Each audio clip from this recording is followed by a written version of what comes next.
Welcome to long-form content of Tech Bytes and News. This is a compilation on latest news and articles featured on Hacker News. You can find the original links of articles in the description. Please like and subscribe to support future content. Hope you enjoy.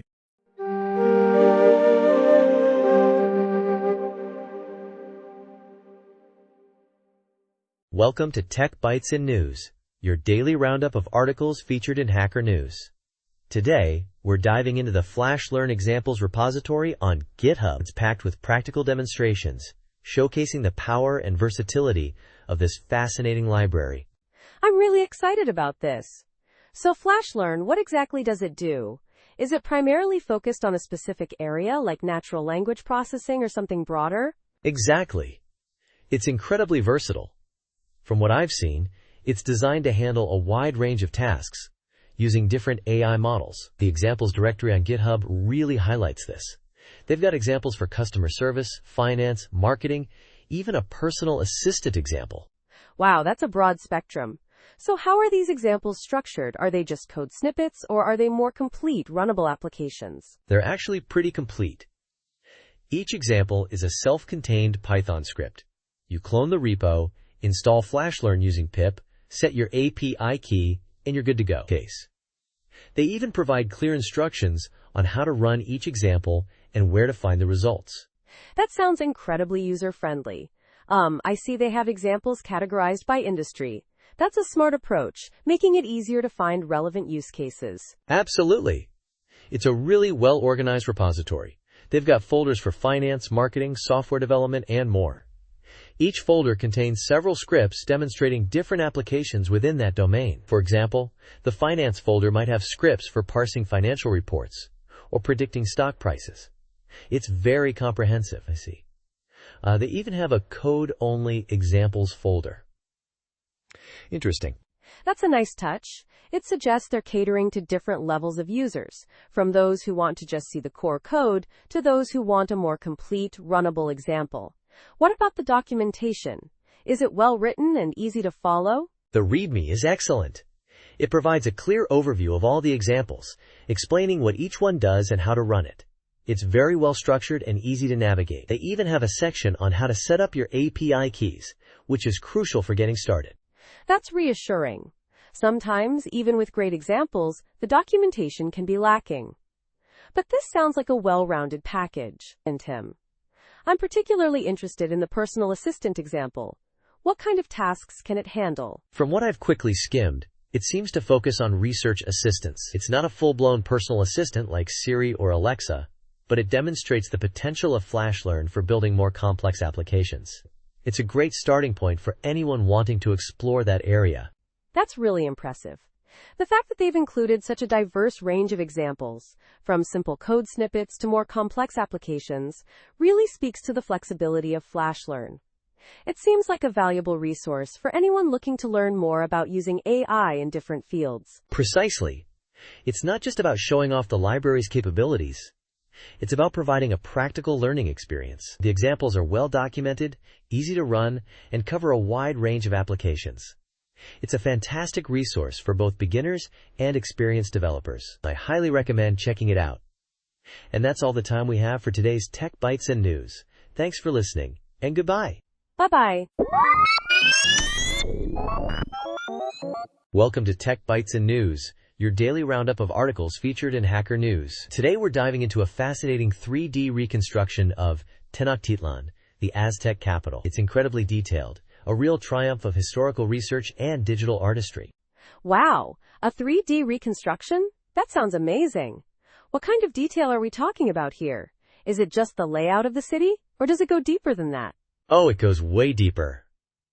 We're talking about a meticulously researched model, using historical and archaeological sources. They've recreated not just the city's layout, the canals, causeways, the grid system, but also the feel of the place. Imagine the smells, the sounds, the daily life of 200,000 people in 1518. 200,000? That's a huge city for that time period. What made it possible to support such a large population in the middle of a lake? Exactly. The ingenuity of the Mexica is astounding. Their chinampas, these floating gardens, were key. They created incredibly fertile farmland right in the lake, allowing them to grow maize, beans, squash, all the staples of their diet. And the sophisticated water management system, with canals, aqueducts, and dikes, was crucial for both transport and fresh water supply. It was a truly remarkable feat of engineering. So it wasn't just a sprawling city, but a highly organized one, right? With a planned layout and distinct neighborhoods? Absolutely. The grid layout speaks volumes about their societal structure. Each neighborhood had its own markets, schools, temples, a self-sufficient community within the larger city. The Templo Mayor, the main temple, was the epicenter, of course, along with the emperor's palace. And don't forget Tlatelolco, the twin city, with its own bustling market. And the architecture itself? What was it like? Impressive. Imagine massive twin temple pyramids towering over single-story houses, smaller temples and shrines in every neighborhood. The scale of the Templo Mayor was breathtaking, and the whole sacred precinct was a complex of temples, schools, gardens, even a zoo.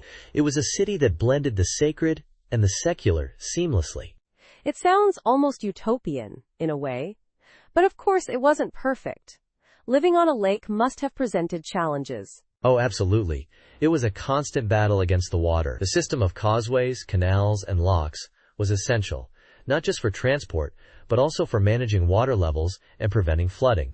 They even had a system to keep saltier water away from the city's main areas. It was a sophisticated, dynamic relationship with their environment. And the location itself, surrounded by volcanoes. That must have played a role too. Indeed. The volcanoes, Popocatépetl and Iztaccíhuatl, were both awe-inspiring and crucial for the city's water supply. The rain and spring water flowing down their slopes fed the lake, making agriculture possible. The whole basin was a complex ecosystem, and the Mexico were masters at harnessing its resources. This 3D reconstruction really brings it all to life, doesn't it? It's amazing to think that this incredible city existed, and that we can now visualize it so clearly. Absolutely. The project even includes comparisons between the old city and modern-day Mexico City, showing how much has changed and yet, in some ways, how much remains. It's a powerful testament to the enduring legacy of Tenochtitlan, and the level of detail is just breathtaking. The amount of research that went into this is incredible. I mean, just the sheer scale of it all is mind-blowing. It's a must-see for anyone interested in history, archaeology, or 3D modeling. Seriously. I completely agree. This is a fantastic resource, a real contribution to our understanding of this lost city. Thanks for sharing this with us. My pleasure. And thank you for listening to Tech Bytes and News. We hope you enjoyed this deep dive into the amazing world of Tenochtitlan. Have a great day, everyone, and we'll see you next time. Bye-bye. Welcome to Tech Bytes and News, your daily roundup of articles featured in Hacker News. Today, we're diving into a fascinating piece on large language models, or LLMs, and their impact on our world. It's from a website called The Bullshit Machines, which, I think, sets a pretty intriguing tone, don't you think? Intriguing. Absolutely. The title itself, Modern-Day Oracles or Bullshit Machines, immediately grabs your attention. It sets up a compelling tension, doesn't it? I'm particularly interested in how they compare LLMs to such transformative technologies as the printing press. That's a bold claim. It is. The authors, Bergstrom and West, don't shy away from the hype. They acknowledge that LLMs are touted as revolutionary, impacting work, learning, communication, practically everything. They even quote someone saying LLMs are potentially on par with or exceeding the invention of the printing press, electricity, and the internet. Wow. Right, but they don't just buy into the hype, do they? They seem to be suggesting a more nuanced perspective.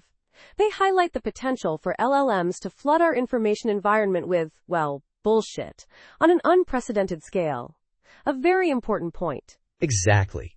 That's the core of their argument. While acknowledging the positive aspects, increased accessibility to computing, for example, they emphasize the potential downsides. The course they're offering aims to teach us how to navigate this new landscape, to identify when LLMs are helpful and when they're misleading. A much-needed skill set. So it's not just about understanding the technology itself, but also about developing critical thinking skills to evaluate the information generated by these models. And It's about discerning truth from falsehood in a world increasingly saturated with AI-generated content. Critical thinking is key. Precisely. They even mention learning to see through the hype. That's a crucial skill in today's tech-driven world, where marketing often outpaces reality. And I found their copyright notice interesting. They're very clear about the terms of use, emphasizing the non-commercial educational use. Very specific. Yeah, that's a smart move. Protecting their intellectual property while still making the material accessible for educational purposes. It shows a thoughtful approach to dissemination. A balanced approach. Absolutely. Overall, this introduction sets the stage for a really insightful course. It highlights the transformative potential of LLMs, while simultaneously warning us about their potential pitfalls. It's a call to action, urging us to become more discerning consumers and creators of information in this new era. A much-needed call to action. I agree. It's a compelling argument, and I'm definitely intrigued to learn more about their approach to navigating this complex landscape. Thanks for bringing this to our attention. My pleasure. And that's all the time we have for today's Tech Bytes and News. Join us tomorrow for another insightful discussion. Goodbye, and have a great day. Bye-bye. Welcome to Tech Bytes and News, your daily roundup of articles featured in Hacker News. Today, we're diving into Sir Michael Atiyah's insightful 2002 lecture, Mathematics in the 20th Century. Get ready for a whirlwind tour through a century of mathematical breakthroughs. I'm eager to hear this. Atiyah's a legend, right? What are some of the major themes he highlights? Absolutely. He identifies several key trends. One is the shift from local to global perspectives. Think complex analysis. Initially, functions were defined by explicit formulas, but later, their global properties, singularities, domains, became central. A similar evolution occurred in differential equations and number theory. Interesting. So a move from precise, localized descriptions to a more holistic, qualitative understanding? Precisely. And another major theme is the increase in dimensions. We went from single complex variables to multiple variables, from curves and surfaces to n-dimensional manifolds. Even linear algebra saw a dramatic shift to infinite dimensions with Hilbert spaces. Wow, that's a huge leap. What about other shifts he mentions? He also discusses the transition from commutative to non-commutative algebra, a huge development driven by Hamilton's quaternions, Grassmann's exterior algebras, and the rise of matrix theory. This had a massive impact, especially in quantum physics, with the Heisenberg commutation relations. Right, the non-commutativity of quantum mechanics. I see. Any other significant shifts? Yes, the move from linear to nonlinear mathematics. Classical mathematics often relied on linear approximations or perturbation methods. The 20th century saw a deeper exploration of truly nonlinear phenomena, like solitons and chaos, in differential equations in physics, Yang-Mills equations. Fascinating. It sounds like a constant push towards greater complexity and abstraction. Exactly. And Atiyah also explores the ongoing tension between geometry and algebra. He sees geometry as linked to spatial intuition, while algebra is tied to sequential operations, to time. He even uses the Faustian bargain analogy. The power of algebra comes at the cost of losing some geometrical intuition. That's a powerful metaphor. I wonder if he overstates the dichotomy, though. Many mathematicians use geometrical intuition even when working algebraically. You're right, it's a simplification. He acknowledges that. But the point is the fundamental difference in approach and the potential trade-offs. He then discusses unifying techniques like homology theory and K-theory, which bridge geometry and algebra, extracting linear information from nonlinear systems. These have found applications across various fields. Got it. So these are tools for managing complexity? Exactly. And then there's the pervasive influence of Lie groups, initially used to unify geometries, but later becoming crucial in differential geometry, relativity, and even particle physics. The classification of finite simple groups is another major achievement, although Atiyah playfully admits he wasn't initially thrilled with it, except for the discovery of the monster group. Haha, the monster. That's a great anecdote. And what about the impact of physics? A huge impact. Atiyah highlights how physics has increasingly influenced mathematics, especially in the latter half of the 20th century. Quantum mechanics, quantum field theory, and string theory have all provided new insights and problems for mathematicians to tackle, leading to breakthroughs in areas like Donaldson theory and knot invariance. I see. So a kind of cross-pollination between disciplines? Absolutely. He even suggests that the 21st century might be the era of quantum mathematics, focusing on the rigorous study of infinite dimensional spaces and structures arising from quantum physics. Other areas he mentions are non-commutative differential geometry and arithmetic geometry, both aiming for unification. Amazing. It's a truly inspiring vision of the future of mathematics. Thanks for this summary. My pleasure. And that's all the time we have for today's Tech Bytes and News. Join us tomorrow for another exciting exploration of the world of technology and science. Goodbye. Bye-bye. Welcome to Tech Bytes and News, your daily roundup of articles featured in Hacker News. Today, we're diving into RetroFab, a truly remarkable online collection of vintage electronic game simulations. It's amazing! I've heard whispers about this. What makes RetroFab so special? Is it just emulators? Or is there something more? Oh, it's way more than just emulators. Think incredibly detailed 3D recreations of the original handheld devices, complete with rotatable box art and browsable instruction manuals. It's a nostalgia bomb. Wow, that's impressive. So you can actually see the original packaging in 3Ds? That's a level of detail I haven't seen before. What kind of games are we talking about? We're talking about a huge range. From classic Atari and Nintendo Game & Watch titles to lesser-known gems from manufacturers like Tommy and Tiger Electronics. They've even got some McDonald's Happy Meal games. It's a massive collection spanning decades. That's incredible. I'm particularly interested in the level of accuracy. How close are these simulations to the original hardware? From what I've seen, the creator, Ititso, has gone to extraordinary lengths to ensure accuracy. The comments section is filled with people who own the original games, verifying the spot-on gameplay and even the look and feel of the devices. One user even mentioned having a Tommy Thundering Turbo from 1983, and the simulation was perfect. That's a powerful testament to the project's quality. It sounds like a labor of love. Are there any limitations? I mean, it's all browser-based, right? Right, it's all browser-based for now, which is both a strength and a weakness. The strength is accessibility. Anyone with a browser can play. The weakness is the lack of offline play. However, Ititso mentioned in the comments that a Windows app for offline play is under development, which is fantastic news. Plus, it now supports gamepads and touchscreens. That's great to hear. The community engagement seems pretty high too. People are constantly requesting new games and providing feedback. Absolutely. Ititso is actively engaging with the community, responding to requests and suggestions. There's even talk of potentially adding VR support in the future. The enthusiasm is infectious. It's a really impressive project. It's not just about playing the games, it's about preserving a piece of gaming history and sharing it with a new generation. I think this is a great example of how passion and dedication can create something truly special. I completely agree. It's a fantastic resource for anyone interested in retro gaming, and the level of detail and community involvement is truly remarkable. It's a must-see for any retro gaming enthusiast. Definitely. Thanks for bringing this to our attention. I'm off to explore RetroFab myself. You're welcome.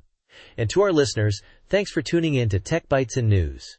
We hope you enjoyed this deep dive into the world of RetroFab. Have a great day, and we'll catch you next time. Goodbye. Bye-bye. Welcome to Tech Bytes and News, your daily roundup of articles featured in Hacker News. Today, we're diving into a fascinating case study. Google's Super Bowl ad mishap, a major AI blunder, folks. Oh, I saw that. A Super Bowl ad with false information? That's a big deal. What exactly went wrong? Exactly. Google's Gemini AI, featured in a local commercial, claimed Gouda cheese accounts for 50 to 60% of global cheese consumption. Completely false.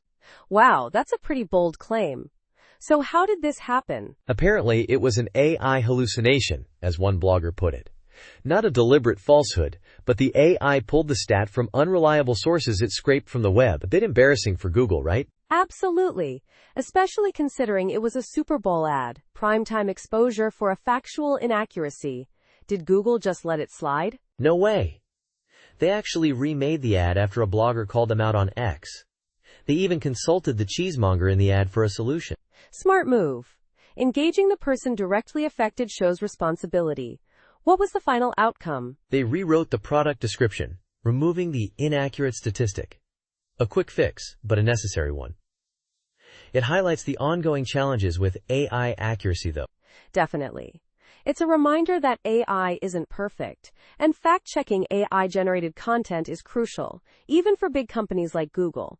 This isn't the first time Google's AI has faced criticism, is it? No. Last year, Gemini was even paused after generating some pretty offensive historical images, depicting historical figures as people of color.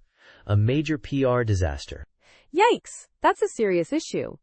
It shows the potential for AI to perpetuate harmful biases if not carefully monitored and corrected. So, what's the takeaway here? Well, this whole situation underscores the importance of rigorous fact-checking and responsible AI development. AI is powerful, but it's not infallible. We need to be aware of its limitations and potential for errors. And maybe Google should triple-check their facts before airing Super Bowl ads. Just a thought. Couldn't agree more. It's a valuable lesson for everyone involved in AI development and marketing. Thanks for breaking down this interesting story for us. My pleasure. And that's all the time we have for today's Tech Bytes and News. Thanks for listening, and we'll catch you next time. Goodbye. Bye-bye. Welcome to Tech Bytes and News, your daily roundup of articles featured in Hacker News. Today, we're diving into Gary Steingart's fascinating journey of self-discovery through bespoke tailoring, as detailed in the Atlantic article, Behold My Suit. It's a surprisingly insightful piece, blending personal narrative with surprisingly deep dives into menswear history and the craft of bespoke clothing. $10,000 on a suit? That's intense. But the article is more than just about the price tag, right? It's about something deeper. Absolutely. It's a multi-layered story. It starts with Steingart's lifelong struggle with body image and self-acceptance. He describes his body as terrible, recounting awkward childhood photos and ill-fitting clothes from his Soviet past and early American years. He felt like an outsider, his clothes reflecting a sense of not belonging. So the suit becomes a symbol of transformation? A way to finally feel comfortable in his own skin? Precisely. The suit isn't just about looking good. It's about feeling good. He meticulously researches the history of menswear, studying the works of Alan Flusser and G. Bruce Boyer, learning about the nuances of fabric, cut, and style. He even learns about sprezzatura, that studied carelessness that makes a perfectly tailored suit look effortless. I see. And the process itself becomes a significant part of the story, right? The trips to Italy, Hong Kong, and Japan? It's almost a pilgrimage. Exactly. The journey to create the suit is as important as the suit itself. He visits fabric mills in Italy, shirt makers in Hong Kong, and a master tailor in Tokyo. Each step is a lesson in craftsmanship and attention to detail. He's not just buying a suit. He's participating in a centuries-old tradition. It sounds almost spiritual, this whole process. The article mentions his Calvinist God, suggesting a sense of predestination being challenged by his pursuit of this perfect suit. A fascinating juxtaposition. You're right, it's a powerful metaphor. The suit becomes a way to overcome a sense of predetermined fate, to actively shape his own identity. The meticulous craftsmanship mirrors his own self-reflection, and the effort he puts into crafting his own self-image. And the ending? Does he achieve his goal? Does the suit truly transform him? Yes, I think so. The final fitting is described with such emotion, such relief. He's not just wearing a suit. He's inhabiting a new version of himself. The article ends with him confidently navigating a high-end restaurant, his suit granting him a level of respect and ease he hadn't experienced before. It's a powerful testament to the transformative power of self-care, even if that self-care involves a $10,000 suit. It's a really compelling story, and it's surprisingly technical in its details about tailoring and fabric. It's not just a fluffy piece about fashion, it's a thoughtful exploration of identity and self-acceptance. A really unique blend of personal essay and deep dive into a niche subject. Precisely. It's a story about finding your place in the world, one perfectly tailored stitch at a time. And that's a message that resonates far beyond the world of high-end menswear. Thanks for joining us on Tech Bytes and News. We hope you enjoyed this deep dive into the world of bespoke suits and self-discovery. Have a great day, and we'll see you next time. Bye-bye. Welcome to Tech Bytes and News, your daily roundup of articles featured in Hacker News. Today, we're diving deep into Alec Navala-Lee's fascinating article, Chimes at Midnight*, a piece exploring the creation and symbolism of Jeff Bezos's 10,000-year clock. It's a wild ride, folks. A 10,000-year clock? That's insane. What's the core idea behind this ambitious project? Is it purely a display of wealth, or is there more to it? Exactly. It's not just about the clock itself, it's about long-term thinking. The article traces the project back to Danny Hillis, who conceived it in 1989, long before Bezos got involved. Hillis, a pioneer in parallel computing, wanted to create a symbol to encourage thinking beyond our immediate concerns, to foster a sense of deep time. I see. So, it's a statement about our short-sightedness as a species? A counterpoint to the rapid pace of technological advancement? Precisely. The article highlights the singularity, the potential for artificial superintelligence to surpass human capabilities, as a key driver behind the project. Hillis and Stuart Brand, a key collaborator, saw the clock as a kind of insurance policy, a reminder of our past, and a potential guide for a future that might be radically different from our own. Interesting. So the clock is more than just a timepiece. It's a cultural artifact, a statement about our relationship with technology and the future. But how did it actually get built? It sounds incredibly complex. Oh, it is. The article details the incredibly arduous journey to the clock's location, a hidden cave in the Texas desert. It's a real Indiana Jones adventure. The construction itself involved years of work, multiple prototypes, and significant funding from Bezos, who ultimately took ownership of the project. Wait, Bezos? So it's essentially Bezos's clock now? Doesn't that somewhat undermine the original message of long-term thinking, given his business practices? I mean, it's a bit ironic, isn't it? That's a great point. The article does touch on that irony. While Bezos's funding made the clock a reality, his involvement also shifted the narrative. The clock, originally intended as a symbol of long-term vision, is now often seen as a monument to his wealth and ego. The article explores this tension beautifully. So the article presents a nuanced view, highlighting both the inspiring vision behind the clock and the complexities of its realization within our current socioeconomic system.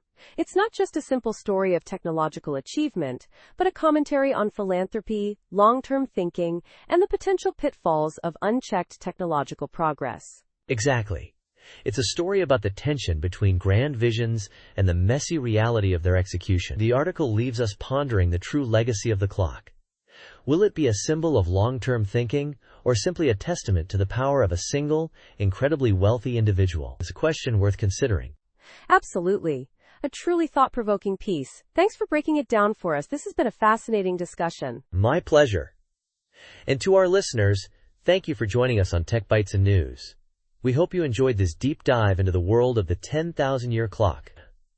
Have a great day, and we'll catch you next time. Bye-bye. Welcome to Tech Bytes and News, your daily roundup of articles featured in Hacker News. Today, we're diving deep into Emmy Noether's theorem and its seismic impact on physics. It's a truly fascinating story. I'm eager to hear this.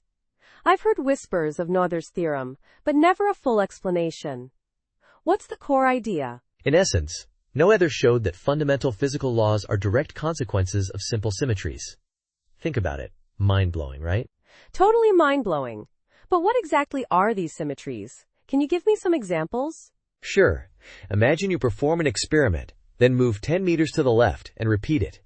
The results are identical because the laws of physics don't change from place to place. That's translation symmetry. Or, wait a few days and repeat the experiment. The results remain the same because the laws of physics don't change over time. That's time translation symmetry. Okay, I'm following. So these symmetries are like unchanging rules of the universe? Precisely. And Noether's genius was in realizing that these symmetries aren't just aesthetically pleasing, they have profound mathematical consequences. She showed that for every symmetry, there's a corresponding conserved quantity. A conserved quantity? Like what? For translation symmetry, it's momentum. For time translation symmetry, it's energy. Now, Noether's theorem revealed that conservation laws aren't fundamental axioms, but rather, they emerge from these deeper symmetries. Wow, that's a really elegant way of thinking about it. So before Noether, energy conservation was just kind of assumed? Exactly. It was a mystery. Noether's work provided a beautiful mathematical explanation. It's not just about energy, though. It applies to other conserved quantities, like charge in electromagnetism. So this theorem has had a huge impact on physics then. Absolutely huge. It was crucial in developing the standard model of particle physics. It's still inspiring physicists to look for new physics by searching for new symmetries. It's a testament to the power of mathematical elegance in understanding the universe. It's incredible how such a fundamental concept could have been overlooked for so long. And it's even more remarkable that it was discovered by a woman who faced significant obstacles in her career. You're right. Noether's story is a powerful reminder of the importance of diversity and inclusion in science. Her work continues to shape our understanding of the universe, a century later. It's a truly inspiring legacy. It really is. This has been a fantastic discussion.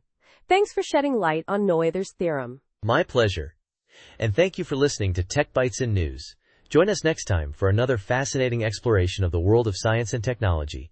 Goodbye. Bye-bye. Welcome to Tech Bytes and News, your daily roundup of articles featured in Hacker News. Today, we're diving deep into Go's interfaces, a fascinating aspect of the language's design. It's a truly elegant solution. I'm eager to hear about this.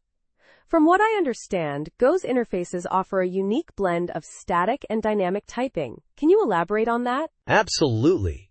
Go's interfaces are statically checked at compile time, catching type errors early, but they also exhibit dynamic behavior at runtime, allowing for flexible method calls.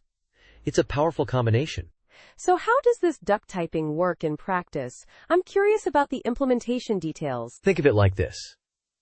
If a type walks like a duck and quacks like a duck, then it's treated as a duck. Even if it's not explicitly declared as one, the compiler verifies that the necessary methods exist, and the runtime handles the actual method calls. That's a great analogy. But how does the runtime actually manage these method calls? Is it a simple lookup table? It's more sophisticated than a simple lookup table. Go uses what's called an interface table, or interface table. This table contains pointers to the methods that satisfy a given interface.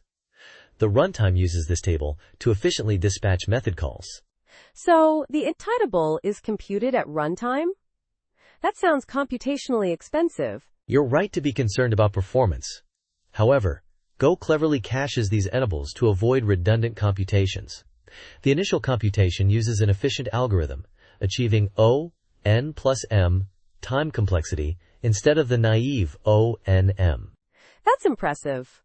What about memory optimization? Are there any tricks to reduce memory footprint? Absolutely. There are two main optimizations. First, if an interface has no methods, the editable is unnecessary, saving space. Second, if the data associated with the interface fits within a single machine word, it's stored directly, avoiding heap allocation. That's clever. It seems like Go's interface mechanism strikes a good balance between type safety and runtime flexibility. But what about performance in comparison to purely dynamic languages? That's a great question.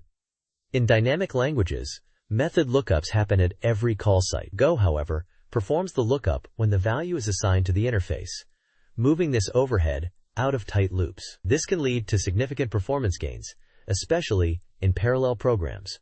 So the static typing aspect helps optimize the runtime performance. That's a really elegant design choice. Precisely. It's a testament to Go's design philosophy, combining the best aspects of static and dynamic typing to achieve both safety and efficiency. The article also mentions the use of 8grams-sx.go to examine the assembly code, which provides a deeper understanding of the underlying implementation. I'll definitely check that out. This has been a really insightful discussion. Thanks for breaking down the complexities of Go's interfaces in such a clear and engaging way. My pleasure. And thank you for listening to Tech Bytes and News. We hope you enjoyed this deep dive into the world of Go interfaces. Join us next time for more exciting explorations in the world of technology. Goodbye. Bye-bye. Welcome to Tech Bytes and News, your daily roundup of articles featured in Hacker News. Today, we're diving into a really cool NeoVim plugin, Daily Notes, NVIM. It's all about streamlined note-taking, specifically for those who love the power of periodic journaling. Think daily, weekly, even fuzzy time-based notes. Ooh, sounds interesting. I'm always looking for ways to improve my workflow. So what's the core functionality? At its heart, it lets you create notes based on various time intervals. You can easily generate a daily note, a note for next week, or even target a specific day like Tuesday. It's incredibly flexible. That's neat. How does the date parsing work? I've seen some plugins struggle with that. That's where it gets really clever. It uses a recursive descent parser, which is a pretty advanced technique. It prioritizes timestamps first, then unambiguous dates like today or tomorrow, and finally tackles the more ambiguous ones like this Tuesday or next week. The beauty is that you can customize how it interprets these ambiguous dates. Wow, a recursive descent parser. That's impressive. So how does the configuration work? Is it easy to set up? Yeah, mostly. The key is setting the writing.root option, which dictates where your notes are stored. You can also customize the template for your notes, like adding sections for notes, tasks, and time boxing. It's all highly configurable. And, it supports different locales too, which is a nice touch. I see. So it's not just about creating the notes, but also about structuring them? Exactly. It's designed to integrate with your existing workflow. It plays nicely with other plugins, like Telescope File Browser for easy navigation, Zen Mode for focused writing, and Render Markdown for previewing your notes. It's all about building a powerful, cohesive, note-taking ecosystem. That's a really thoughtful approach. I like that it's focused on integration rather than trying to be a monolithic solution. But you mentioned it's primarily tested on Arch Linux. Does that limit its usability? It should work on other Unix-like systems, but there's no guarantee. Windows support is unlikely due to differences in file and date handling. That's a definite limitation. But the core functionality is quite portable. It's open source, so contributions are always welcome. Got it. So overall, it seems like a powerful and flexible tool for anyone serious about their note-taking. The recursive descent parser is a particularly impressive feature. Absolutely. It's a well-designed plugin that leverages some sophisticated techniques to make a simple task, creating notes, much more efficient and enjoyable. It's a must-have for any NeoVim user who values a structured approach to note-taking. I agree. Thanks for highlighting this. You're welcome. And that's all the time we have for today's Tech Bytes and News. Thanks for listening, and we'll catch you next time. Goodbye. Bye-bye. Welcome to Tech Bytes and News, your daily roundup of articles featured in Hacker News. Today, we're diving into a fascinating debate. Is software abstraction killing civilization? A provocative claim, wouldn't you say? A bit dramatic, perhaps? Absolutely. It's a bold statement. The article we're discussing takes on Jonathan Blow's argument that increasing abstraction in software is leading to a loss of crucial knowledge, and ultimately, the potential collapse of civilization. Intriguing, to say the least. Exactly. The author agrees with Blow's core point about the importance of intergenerational knowledge transfer, but he meticulously dissects Blow's claims, pointing out numerous inaccuracies and misconceptions. It's a fantastic takedown. He challenges Blow's assertion that the 5 nines uptime metric is a lost art. The author argues that this metric was never really applied to consumer products like laptops, as Blow suggests. It's primarily used in critical infrastructure, right? Precisely. And he provides counterexamples, citing companies like IBM and Amazon that still offer systems with incredibly high uptime. He even shows a screenshot of his own laptop boasting a 55-day uptime. A personal touch. I like it. I see. And what about Blow's claim that the tech industry has stopped pushing technological boundaries? The author acknowledges that there's a lot of focus on less innovative, money-driven ventures, but he counters that significant advancements continue in areas like file systems, databases, and programming languages. He even mentions the rise of Rust, a language explicitly designed for robustness and low-level control. That's a good point. Blow also argues that abstraction leads to a loss of capability, focusing on the importance of understanding low-level programming concepts like pointers and memory management. What's the author's response to that? The author agrees that this knowledge is valuable, but he argues that the number of programmers proficient in C and assembly language is actually increasing. He cites examples like the continued development of Linux and the popularity of CS50, a widely accessible introductory computer science course that covers these topics. A strong counterargument, I think.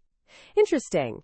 So it's not necessarily about the absence of low-level knowledge, but perhaps the accessibility of it?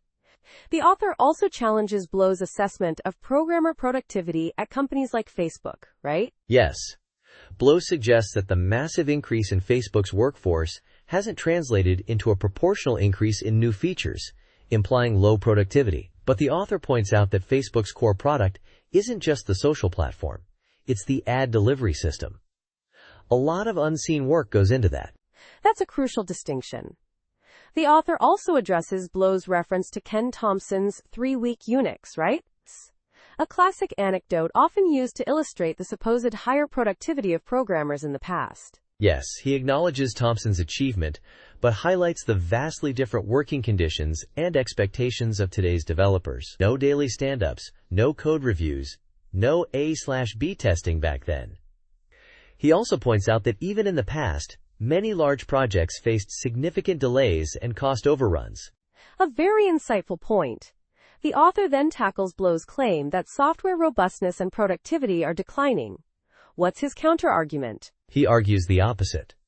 That computers and software are significantly more robust today. He uses the example of modern operating systems, with features like memory protection and journaling file systems, contrasting them with the instability of older systems, where a simple crash could corrupt entire hard drives. A compelling argument. He also discusses Blow's assertion that we've lost the ability to easily copy programs between different computer systems. What's his take on that? He acknowledges that it's not as simple as it used to be, but he argues that this is partly due to increased complexity and the need for installation processes. He points out that even older games often required multiple disks or complex loading procedures. It wasn't always as straightforward as Blow makes it seem. The author also addresses Blow's concerns about the Language Server Protocol, LSP, and the impact of abstractions on full-screen gaming performance, right? Yes, he largely agrees with Blow's concerns about LSP potentially hindering deeper understanding. But he also points out that many editors still offer optional LSP support. Regarding gaming performance, he acknowledges that there are issues with input lag and poor performance in some modern applications. But he argues that this is often due to poor coding practices rather than abstraction itself. A nuanced perspective. And finally, the author addresses Blow's concerns about the loss of deep knowledge in favor of superficial understanding. What's his conclusion? He agrees that the rapid pace of change in software and hardware can make it difficult to keep up, but he argues that this is more of a problem with the constant churn and release cycles than with abstraction itself. He also emphasizes the importance of maintaining a strong base of low-level expertise to ensure the continued functioning of critical systems. A balanced and well-reasoned conclusion. So the article presents a compelling counterpoint to Blow's rather alarmist view. It's not a simple rejection, but a careful examination of his arguments, highlighting both their strengths and weaknesses. Exactly. It's a thoughtful and well-researched piece that encourages a more nuanced understanding of the complexities of software development and its impact on society. And that's all the time we have for today's Tech Bytes and News. Thanks for listening, and goodbye. Bye-bye. Welcome to Tech Bytes and News, your daily roundup of articles featured in Hacker News. Today, we're diving into a fascinating blog post about obscure islands. Get ready for some seriously interesting geography. Oh, I love this. Obscure islands are my weakness. So what's the main takeaway from this post? Is it just a list, or is there a unifying theme? It's a curated list, yeah, but the theme is definitely the obscure part. Each island has a unique and often quirky claim to fame. Think less tropical paradise and more geographical oddity. I see. So let's jump in. What are some of these oddities? I'm particularly interested in the historical ones. Absolutely. We've got Midway Atoll, originally acquired for its bird guano. Bird poop, for those unfamiliar. Can you believe that?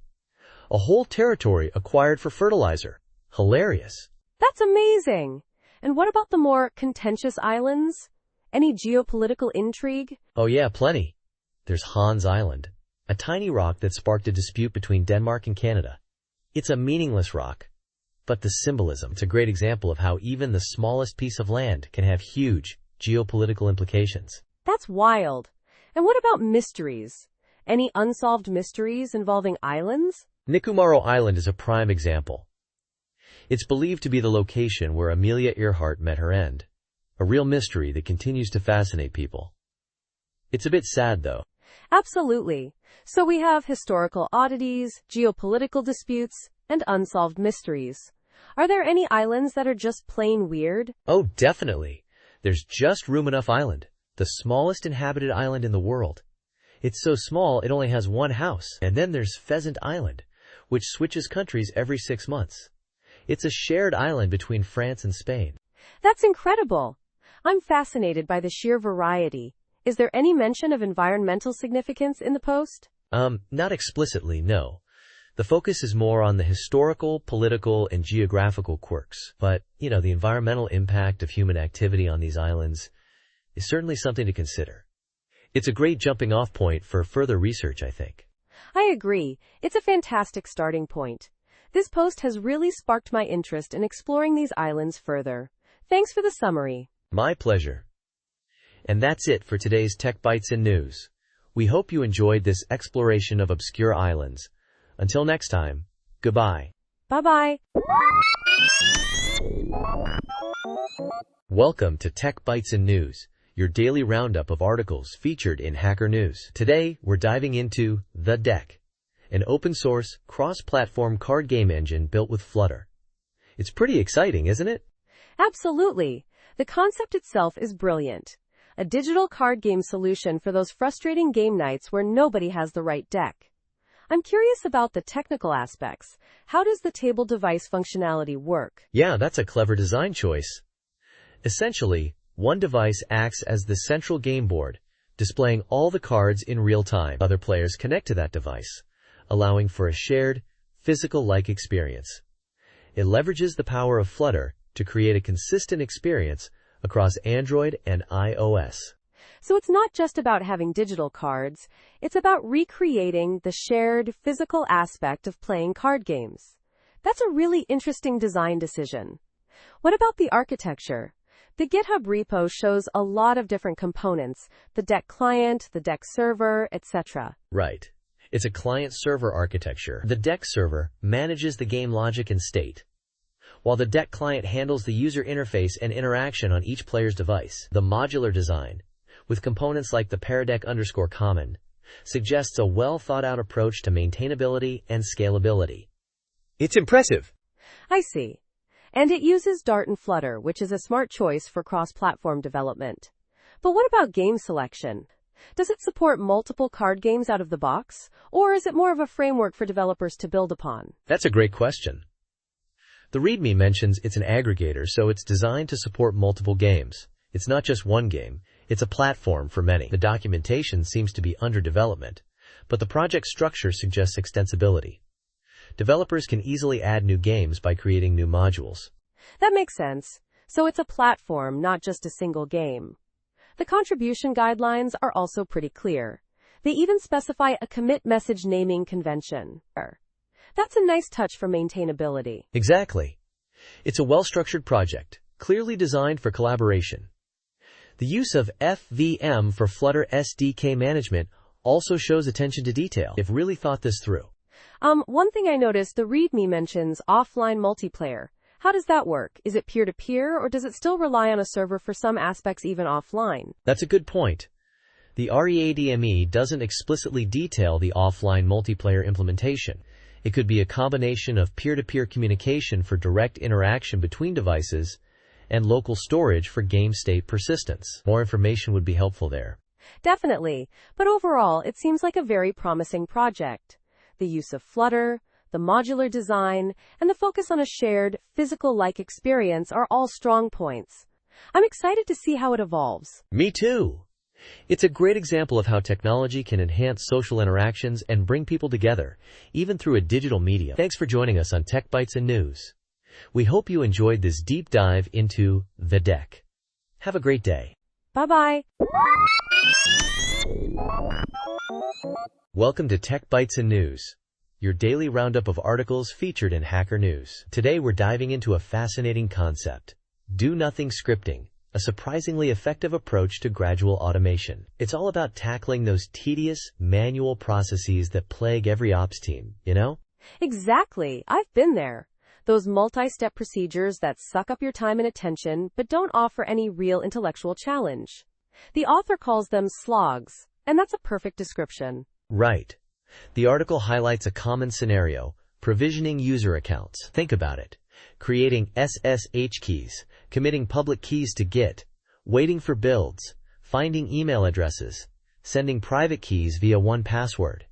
It's a nightmare, Often, these procedures balloon to 20 steps or more, becoming unwieldy and error-prone. And the frustration. You're fully focused, but it's not rewarding work. It's just mind-numbing busy work. The author makes a strong point about the practical drift that can occur with such manual processes. Human error is inevitable. Precisely. The temptation is to jump straight to full automation, but that can be overwhelming. That's where do-nothing scripting comes in. It's a clever strategy. So what exactly is do-nothing scripting? Is it just glorified documentation? Not quite. It's a script that outlines each step of the slog as a function, but it doesn't actually execute those steps. It guides the user through the process, one step at a time, pausing after each step to wait for manual completion. Think of it as executable documentation. I see. So it's like a scaffold for automation.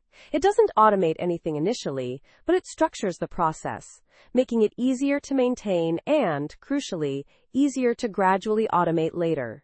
It reduces the activation energy for automation, right? Exactly. The article emphasizes that each step is encapsulated in a function. This makes it trivial to replace the print statements with actual code that performs the action automatically. You build up a library of reusable functions over time. It's incremental progress, and that's key. That's a really smart approach.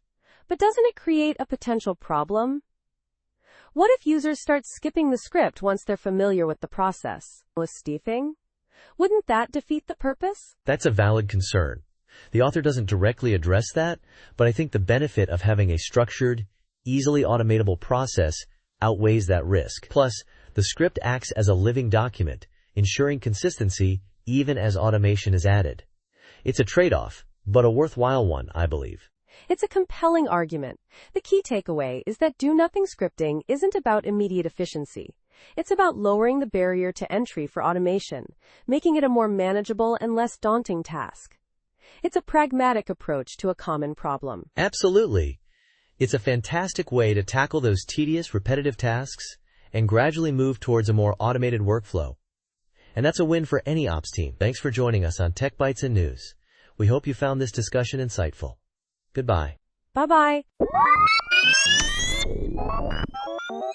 Welcome to Tech Bytes and News, your daily roundup of articles featured in Hacker News. Today, we're diving into a fascinating article about improving mathematical handwriting. It's surprisingly important, even in the digital age. Absolutely. I've always struggled with my handwriting, especially when it comes to math. What are some of the key takeaways from this article? The core idea is clarity, avoiding ambiguity. In math, unlike prose, context doesn't always save you. A misinterpreted symbol can derail an entire calculation. The author, John Curl, emphasizes the importance of distinct letter forms to prevent confusion between similar-looking characters. He uses many examples. I see. So it's not just about neatness, but about actively differentiating similar symbols? Like, what specific examples does he give? Oh, tons. For lowercase Roman letters, he stresses making the L cursive and taller than an E to avoid confusion with 1. The P needs a distinct point at the top to differentiate it from rho. A Q should have a stroke, not a loop, to avoid confusion with 9. And the T needs a hook to avoid looking like a plus sign. It's all about those little details. That's really interesting. It's amazing how many subtle differences can make a huge impact. What about Greek letters? I always found those tricky. Exactly. Greek letters are a big part of the article. He emphasizes writing alpha, alpha, in one swoosh to avoid it looking like a 2. Eta and mu, mu, need long tails to distinguish them from N and a cursive U. Lambda, lambda, needs a hook at the top, and nu, nu, and upsilon, upsilon, are particularly problematic because they resemble so many other letters. He suggests adding specific hooks and points to make them distinct. It's a real challenge. I think I'm getting it. It's about creating a consistent and unambiguous style, right? But isn't it a bit pedantic? I mean, surely context often helps in more complex equations?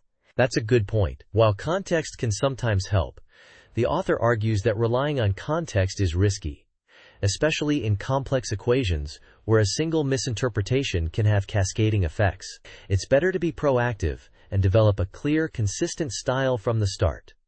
Think of it as a form of defensive programming for your handwriting. I see. So it's about minimizing the potential for error, even if it means being a bit more meticulous.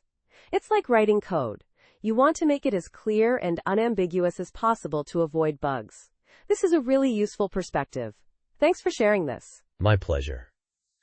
The article also covers uppercase letters and digits, but the principles remain the same: clarity and distinctness. Remember, good mathematical handwriting is a skill that improves with practice. So, grab a pen and start practicing those distinct letter forms. Definitely. Thanks for the insightful discussion. This was really helpful. You're welcome. And that's all the time we have for today's Tech Bytes and News. Thanks for listening, and we'll see you next time. Goodbye. Bye-bye. Welcome to Tech Bytes and News, your daily roundup of articles featured in Hacker News. Today we're diving into a fascinating article proposing a radical solution to high electricity costs in California. Cities creating their own utilities. It's a bold idea, and the analysis is surprisingly detailed. Intriguing. Absolutely. The core argument is that PG&E's rates are artificially inflated, far exceeding the actual cost of generation, transmission, and distribution. They cite a huge disparity. PG&E charges around 40 cents per kilowatt hour, while other California utilities like Silicon Valley Power are getting power to customers for around 17 cents. That's a massive difference. Precisely. The article breaks down the cost components. Generation, around 4 cents. Transmission, another 4 cents. And distribution, a shocking 20 cents with PG&E. They argue that PG&E's exorbitant distribution costs are the main culprit, inflated by factors like their massive service area, rural customers, and wildfire mitigation projects. It's a compelling case. So, the solution is for cities to essentially bypass PG&E? But that seems like a monumental undertaking. The article mentions Walnut Creek as a case study. The plan there. Exactly. Walnut Creek is presented as a prime candidate because of its urban density, relatively low wildfire risk, and existing experience with public amenities. The article even models the financials, using Palo Alto's utility as a benchmark. They estimate a potential $350 million initial investment for acquiring PG&E's local infrastructure, plus startup costs. A hefty sum, no doubt. But what about the ongoing costs? Can a city really compete with a massive corporation like PG&E? That's where the analysis gets really interesting. They project that Walnut Creek could achieve a cost of around 30 cents per kilowatt hour, still significantly lower than PG&E's rates. This is based on their projections for energy acquisition, operations, and capital improvements. They even factor in financing costs. So, a substantial saving for residents and businesses. The article mentions savings of around $800 per household annually. But are there other benefits beyond cost savings? Oh, absolutely. The article highlights several ancillary benefits. Faster and cheaper infrastructure upgrades, for example. Imagine the speed of improvements like new streetlights or even new housing developments, no longer hampered by PG&E's bureaucracy. It's a game changer. And what about the environmental aspect? The article emphasizes the potential for green infrastructure investments. A city-owned utility could more easily invest in renewable energy sources and innovative technologies, something PG&E, burdened by debt and wildfire liabilities, struggles with. It's a win-win for the environment and the city's budget. I see. It also mentions that this could even incentivize the incorporation of unincorporated areas. That's a pretty far-reaching consequence. Exactly. The potential savings could be a powerful incentive for these areas to join the city, leading to better governance and resource allocation. Even if a city doesn't ultimately create its own utility, the mere possibility could force PG&E to negotiate concessions, like undergrounding transmission lines. It's a powerful bargaining chip. This is a really compelling argument. The article makes a strong case for exploring this option. It's not just about lower electricity bills. It's about greater local control, faster infrastructure improvements, and a more sustainable future. Absolutely. It's a bold vision, but the analysis presented is thorough and thought-provoking. It challenges the status quo and offers a potential path to a more efficient and equitable energy system. A truly inspiring article. Thanks for joining us on Tech Bytes and News. We hope you found this discussion informative. Have a great day. Bye-bye. Welcome to Tech Bytes and News, your daily roundup of articles featured in Hacker News. Today we're diving deep into Maxime Heckel's fascinating blog post, Post-Processing Shaders as a Creative Medium. Get ready for a technical deep dive into the world of shader artistry. It's a long one, so buckle up. I'm stoked. Shaders are so cool. What are the core takeaways from this extensive piece? Is it mostly about practical techniques, or is there a broader artistic message? It's a fantastic blend of both. Heckel details numerous post-processing shader techniques, but the overarching theme is using shaders as a creative medium in themselves. He's not just showing how to do things, but also why and where the inspiration comes from. He draws heavily from other artists on platforms like Twitter and Bluespersky, which is really inspiring. Interesting. So he's essentially reverse engineering the styles of other artists and translating them into shaders? That's a unique approach. Exactly. He breaks down complex effects, like pixelated patterns and trompe-l'oeil illusions, step by step. He starts with basic pixelation, explaining the underlying math and code, then builds upon that foundation to create increasingly intricate patterns. Think intricate barcodes, halftone effects, even ASCII art. Wow, ASCII art in shaders? That's impressive. Does he use any specific shader languages or frameworks? Primarily GLSL, it seems.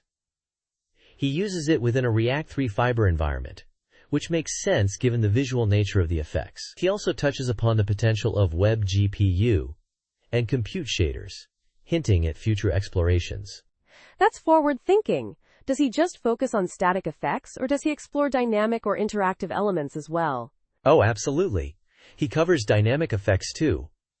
One example is a progressive depixelation effect, where the image gradually resolves from a pixelated state, row by row. Another is a pixelating mouse trail that distorts the image based on cursor movement. It's all very visually engaging. That sounds amazing. I'm particularly interested in the trompe-l'oeil techniques. How does he achieve those realistic effects? He uses clever combinations of techniques. For instance, the staggered LED cell panel effect involves offsetting UV coordinates to create a sense of depth and realism. The woven crochet effect uses sinusoidal offsets and ellipses to mimic the texture of knitted fabric. It's all about manipulating UVs and applying lighting models creatively. So it's not just about the code, but also about the artistic vision and how the code is used to express that vision? Precisely. He emphasizes the importance of combining different techniques and experimenting to find unique aesthetics. He even mentions using sign distance functions, SDFs, and threshold matrices to generate complex patterns. It's a very creative and iterative process. I see. Does he provide complete, runnable code examples for all these effects? He provides code snippets and explanations, but it's not a complete, copy-paste and run solution. It's more of a guide, encouraging readers to experiment and adapt the techniques to their own projects. He provides links to interactive demos, though, which is very helpful. That makes sense. It encourages active learning rather than passive consumption. Very clever. Absolutely. And he concludes by emphasizing the composability of these techniques, suggesting future directions for building more complex and reusable shader effects. It's a really inspiring and insightful piece. This has been a fantastic overview. Thanks for breaking down this extensive blog post for us. My pleasure. And to our listeners, thanks for tuning in to Tech Bytes and News.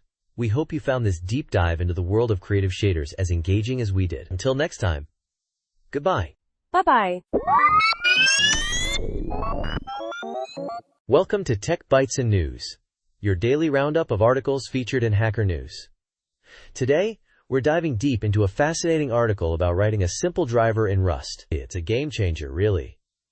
The potential for safer, more efficient kernel-level code is huge. Absolutely.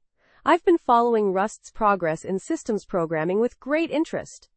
This article highlights the challenges and triumphs of bridging the gap between Rust and the Windows kernel, right? What are the key hurdles mentioned? Precisely.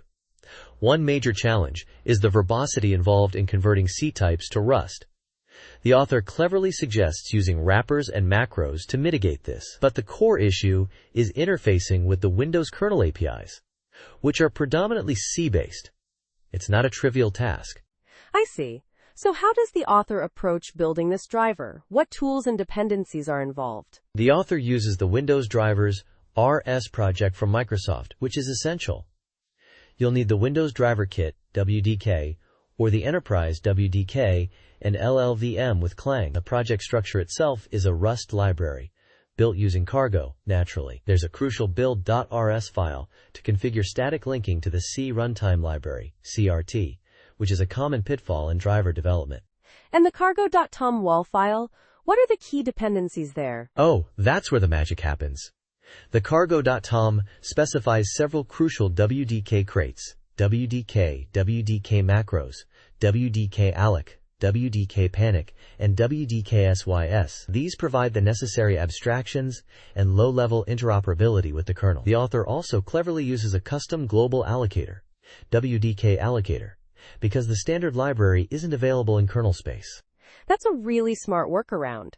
So how does the actual driver code look? What are the key functions? The core is the driver entry function, the driver's entry point. It creates a device object, a symbolic link for easier access via create file, and sets up the major function handlers for IRPs, I/O request packets. The author uses println, re-implemented to use dbgprint, which is a nice touch for debugging. There are handlers for IRPMJCREATE, IRPMJCLOSE, and the crucial IRPMJWRITE, which handles the thread priority modification. And the IRPMJWRITE handler? That's where the real work happens, right? How does it manage thread priority changes? Exactly. It receives thread ID and priority from a custom structure, thread data. It then uses pslookup thread by thread ID to find the thread object, and keyset priority thread to change its priority. Error handling is crucial here, and the author uses a loop with break statements for clean error handling. It's a very elegant solution. The article also mentions signing the driver.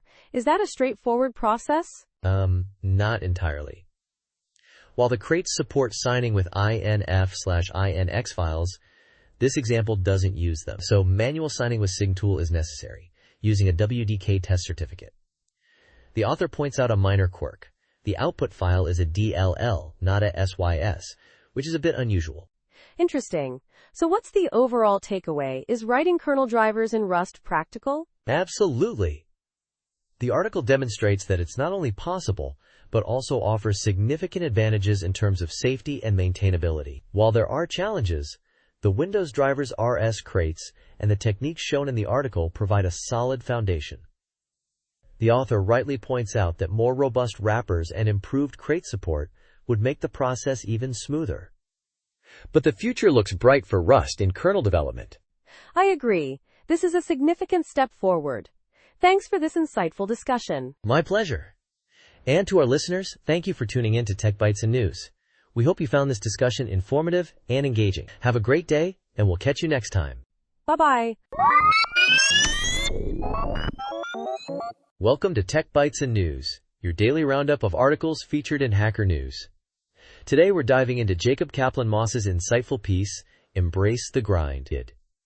It's a fascinating look at the often overlooked secret to success in tech. And it starts with a magic trick? Intriguing, right? A magic trick? That's unexpected. How does a card trick relate to software engineering? That's the beauty of it. The trick involves a seemingly impossible feat. A volunteer freely chooses a tea bag from dozens of boxes, and inside is their pre-selected card. The magic lies in the magician's incredibly tedious preparation. He spends hours, even days, meticulously placing a specific card in every single tea bag. Wow, that's dedication. So, the analogy to tech is the willingness to do the incredibly boring, painstaking work that nobody else wants to do? Exactly.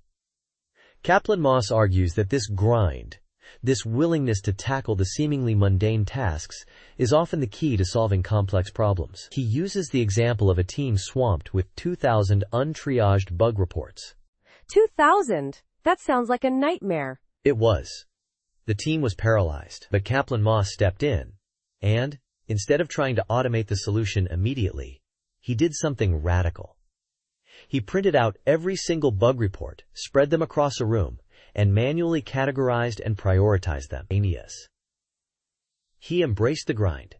3 weeks of manual work. That's intense. But it sounds like it paid off. Absolutely. The seemingly impossible task of untangling that mess became manageable. The team was unstuck, and the number of open tickets started to decrease. It wasn't automation that solved the problem initially. It was the willingness to do the tedious, unglamorous work. It highlights the importance of sometimes stepping back from the efficiency obsession in tech, right? Sometimes, the most efficient solution isn't the most automated one. It's about finding the right tool for the job. Precisely. Kaplan-Moss even references Larry Wall's Virtues of a Programmer, which includes laziness as a virtue, the kind of laziness that drives you to automate repetitive tasks. But he emphasizes that sometimes, you just have to roll up your sleeves and do the work. It's about strategic laziness, not outright avoidance of work. I see. So it's not about rejecting automation, but understanding its limitations and being willing to do the grunt work when necessary. It's about finding the right balance. Exactly. It's about recognizing that sometimes the magic in tech isn't some elegant algorithm, but the sheer grit and determination to tackle the tedious tasks that others avoid. Embrace the grind. That's the takeaway. A powerful message indeed. Thanks for breaking down this insightful article. My pleasure. And that's all the time we have for today's Tech Bytes and News. Join us tomorrow for another dose of tech insights. Goodbye, and have a great day. Bye-bye.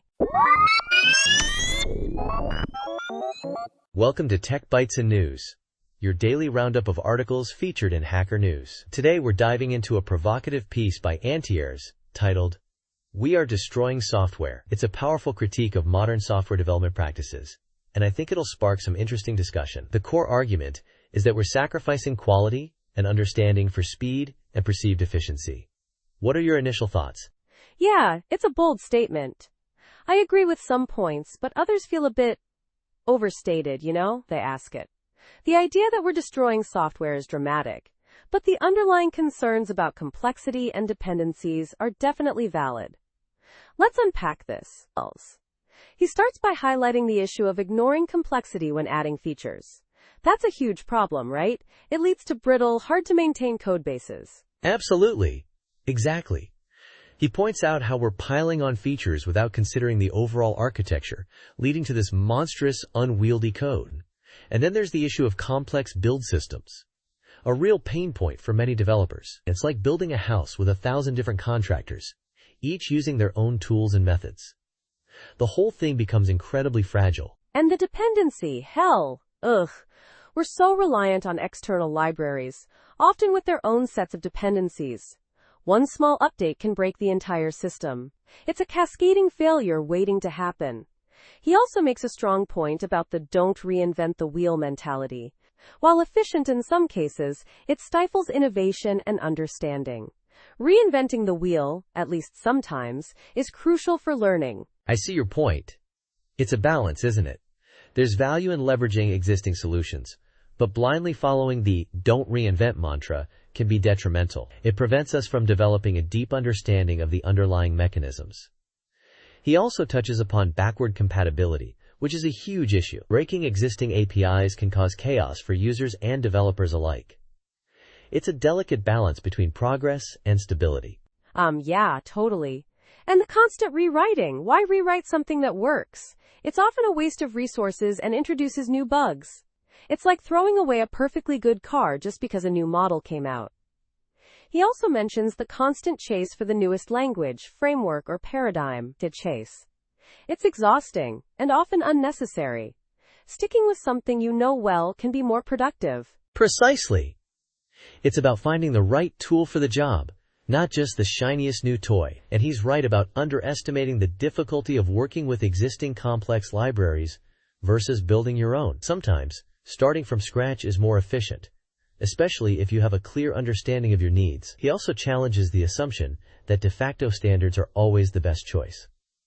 Sometimes a custom solution, tailored to your specific use case, is superior. He makes some really strong points about code comments, too. I think he's saying that neglecting them leads to less understandable code. It's not just about engineering. It's about communication and collaboration. Software development is a creative process, not just a purely engineering discipline. He's right about that. Right. It's a blend of art and science. And the final point about systems that don't scale down is crucial. Simplicity should be a priority. Simple tasks should be simple to accomplish. We're often so focused on scalability that we forget about the basics. The whole article is a call for a return to fundamentals, a focus on well-designed, maintainable code, and a deeper understanding of the underlying principles. It's a powerful message, even if some of the language is a bit strong. It's a wake-up call for the industry, I think. Thanks for bringing this up. My pleasure. And that's all the time we have for today's Tech Bytes and News. Thanks for listening, and we'll catch you next time. Goodbye. Bye-bye. Welcome to Tech Bytes and News, your daily roundup of articles featured in Hacker News. Today we're diving into FlashSpace, a macOS workspace manager promising blazing fast performance. It aims to replace the native macOS spaces, right? Exactly. And from what I've seen, it delivers on that promise. No more agonizing waits for those macOS animations. A huge plus for productivity, especially with multiple apps and displays. Absolutely. The core idea is elegant. Define virtual workspaces, assign apps, and switch between them with hotkeys. It's all about speed and efficiency. The GitHub page highlights a demo video showcasing the seamless switching between 3 workspaces using hotkeys. Incredibly smooth. I'm particularly interested in the floating apps feature. Being able to have the same app in multiple workspaces without the usual headaches sounds amazing. How does it handle that? Yeah, that's a clever solution. Instead of managing individual app windows per workspace, which they explicitly avoid for performance reasons, it uses a floating mode. Apps designated as floating remain visible across all workspaces. It's a trade-off, but it prioritizes speed and avoids the complexities and potential glitches of managing individual windows. That makes sense. Prioritizing speed and simplicity is a smart design choice. The documentation emphasizes this non-disruptive behavior. It doesn't forcefully manage windows, allowing you to quickly access apps outside your current workspace without disruption. Interesting approach? Precisely. It's a deliberate design decision to avoid the common glitches found in more aggressive window managers. By not micromanaging every window, it maintains stability and responsiveness. They even mention Sketchybar integration, which is a nice touch for those who use it. The Sketchybar integration is a neat addition, offering customizable menu bar displays for workspaces. The examples provided for configuring it in the Sketchybar and flashspace.sh files are pretty straightforward, even for someone not super familiar with shell scripting. It's well documented. I agree. The documentation is surprisingly thorough. They cover installation via Homebrew, direct binary download, and even building from source using Xcode Gen. They even provide clear instructions for setting up signing and capabilities within Xcode, which is often a stumbling block for many developers. And the Focus Manager. Being able to quickly switch focus between windows and displays with hotkeys is a productivity booster I'd love to try. It seems like a well-thought-out tool for power users. Definitely. The project values performance, simplicity, reliability, and an invisible, helpful presence are clearly reflected in the design and implementation. It's a testament to their commitment to a clean, efficient workspace management solution. Plus, they've got sponsors, always a good sign of community support. The sponsors list shows some community engagement. It's a nice touch to acknowledge their support. Overall, FlashSpace seems like a compelling alternative to the built-in macOS spaces, especially for those who value speed and a less intrusive approach to workspace management. I'm definitely intrigued. I concur. It's a well-executed project that addresses a real need for many macOS users. Thanks for joining us on Tech Bytes and News. We hope you found this discussion insightful. Goodbye. Bye-bye. Welcome to Tech Bytes and News, your daily roundup of articles featured in Hacker News. Today, we're diving into a truly remarkable achievement, the digital unwrapping of a 2,000-year-old, fire-charred scroll from Herculaneum. Incredible. Wow, that's amazing. I've heard about the Herculaneum scrolls, but how did they manage to unroll something that's essentially a lump of charcoal? That's the genius of it. They used a combination of cutting-edge technology, a synchrotron to be precise, generating powerful X-rays to create a 3D image of the scroll's interior without causing any further damage. Think of it as a super-powered medical scan for ancient texts. A synchrotron? So, like a particle accelerator? That's intense. But how did they get the text from the X-ray data? It's all carbon, right? Exactly. The papyrus and the ink are both carbon, making them almost indistinguishable. That's where the AI comes in. The AI algorithm was trained to detect the subtlest differences in density and other properties between the ink and the papyrus, essentially painting the text onto the digital reconstruction. Clever. So what kind of text are we talking about? Is it legible yet? Well, not completely. Some letters are clearly visible, enough to suggest it's a philosophical work, likely Epicurean, similar to another scroll they partially deciphered last year. But they're confident they can read almost the entire thing, with further refinement. That's incredible progress. I mean, 2,000 years of silence, and now we might be reading the thoughts of someone from that era. It's a bit mind-blowing, isn't it? It really is. And it's not just about the text itself. The project lead, Stephen Parsons, emphasized the high confidence they have in their ability to fully decipher it, which is a huge leap forward. It's a testament to the power of collaboration between technology and human expertise. I see. But isn't there a risk of damaging these incredibly fragile scrolls, even with this non-invasive technique? I mean, even the handling of the scroll seems delicate, judging from the images. That's a valid concern. The team at the Bodleian Library, especially Nicole Gilroy, head of book conservation, stressed the importance of careful handling and the fact that previous attempts to open these scrolls resulted in their destruction. The synchrotron technique is designed to be non-destructive, but it's still a delicate operation. They're essentially peering into the past without disturbing it. Right, a digital archaeology. It's fascinating how they're using modern technology to preserve and understand our history. It's almost like a time machine. Precisely. And the human element is just as important. Gilroy's comments about the connection to the past, the people who wrote and collected these scrolls, add a powerful emotional dimension to this purely technical achievement. It's a story of human ingenuity spanning millennia. Absolutely. It's a beautiful blend of science and history, technology and human connection. This is a story that will continue to unfold as they decipher more of the text. I can't wait to hear more. And that's all the time we have for today's Tech Bytes and News. Thanks for joining us. We'll keep you updated on the progress of this incredible project. Goodbye, and have a great day. Bye-bye. Welcome to Tech Bytes and News, your daily roundup of articles featured in Hacker News. Today, we're diving deep into Bjarne Stroustrup's insightful article, 21st Century C++, a fascinating look at how this venerable language has evolved and continues to adapt. Get ready for a technical deep dive. I'm eager to hear this. 45 years of C++. That's a lot of history. What are the core arguments Stroustrup makes about modernizing C++ code? Essentially, he argues that many developers are using C++ as if it were still the 20th century, missing out on significant improvements in type safety, performance, and maintainability. He emphasizes key concepts like resource management, lifetime management, error handling, modularity, and generic programming as crucial for writing modern, efficient C++. So it's not just about using the newest features, but about a holistic approach? Exactly.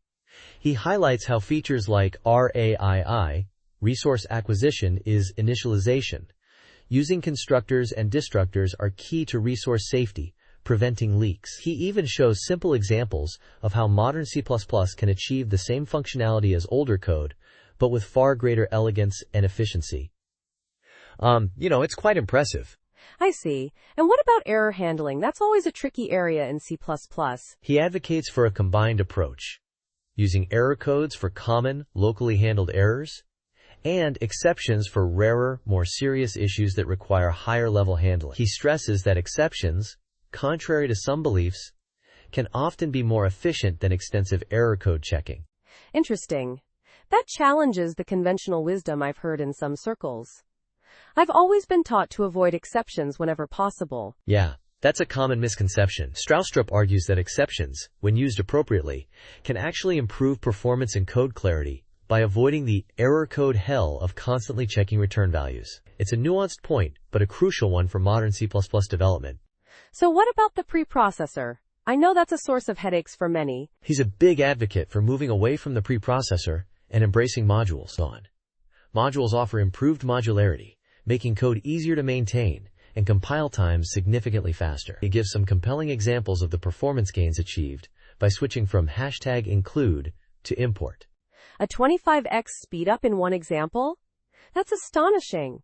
What about generic programming? How does that fit into this modern C++ picture? Generic programming, using templates and concepts, is another cornerstone. Concepts allow you to specify requirements for template parameters at compile time, leading to more robust and readable code. He also discusses the use of lambda expressions, which have become incredibly useful for creating concise function objects. And how does he suggest ensuring that developers actually use these modern techniques? It's one thing to know the best practices, but another to enforce them. That's where guidelines and profiles come in. He highlights the C++ core guidelines, a set of best practices, and the concept of profiles, enforced sets of rules to ensure code adheres to modern standards. These profiles can be applied at the compilation level, helping to catch errors early and improve code quality. So it's a combination of best practices, new language features, and tools to enforce those practices. It sounds like a comprehensive approach to modernizing C++. Precisely. Stroustrup's article is a powerful call to action for C++ developers to embrace the evolution of the language and leverage its modern features for more efficient, maintainable, and robust code. It's a must-read for anyone serious about C++ development. Thanks for joining us on Tech Bytes and News. We'll catch you next time. Bye-bye. Welcome to Tech Bytes and News, your daily roundup of articles featured in Hacker News. Today, we're diving deep into the shadowy world of sand trafficking in Latin America. Now what you think, folks? This isn't your average beach bum operation. We're talking organized crime, environmental devastation, and shocking levels of corruption. Get ready. Whoa, sounds intense. So what's the main player here? Is it just small-time operators, or are we talking major cartels? Oh, it's a mix. We've got everything from powerful militias like the Bondedozinho in Brazil, who are essentially using floating dredgers to scoop up massive amounts of sand near Rio de Janeiro, to smaller groups called carroceiros who operate on a much smaller scale, often employing people in slave-like conditions. It's a whole ecosystem of criminal activity. And the Bondedozinho, they were working with a state legislator? That's some serious corruption. I'm surprised this isn't getting more attention. Exactly. The article highlights how the lack of oversight makes this a low-risk, high-reward operation. The sand looks the same whether it's legally or illegally mined, making it incredibly difficult to track. Plus, the demand is huge. Most of this sand ends up in construction, fueling the booming real estate markets in these countries. Think about it. Cheaper sand means higher profits for developers, even if it means turning a blind eye to illegal activity. So it's not just about the money for the criminal groups, but also the knock-on effects on the construction industry and even the political landscape.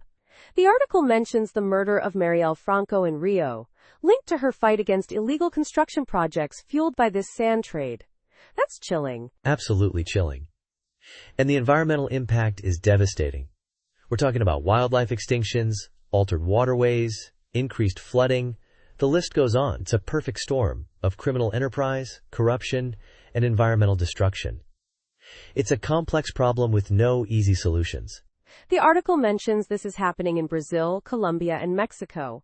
Are there any similarities in how these operations are run across these different countries? Yes, definitely. The common thread is corruption. In Colombia, for example, criminal groups with ties to political and economic elites are involved. In Mexico, legally registered companies are often involved in the illegal extraction, protected by corrupt officials. It's a systemic problem, not just a few bad apples. And the scale is staggering. The article mentions that in Colombia, up to half the sand used might be illegally mined. That's insane. It is absolutely insane. And the article even suggests that some Mexican sand mafias might be exporting their product to the United States. Think about that for a second.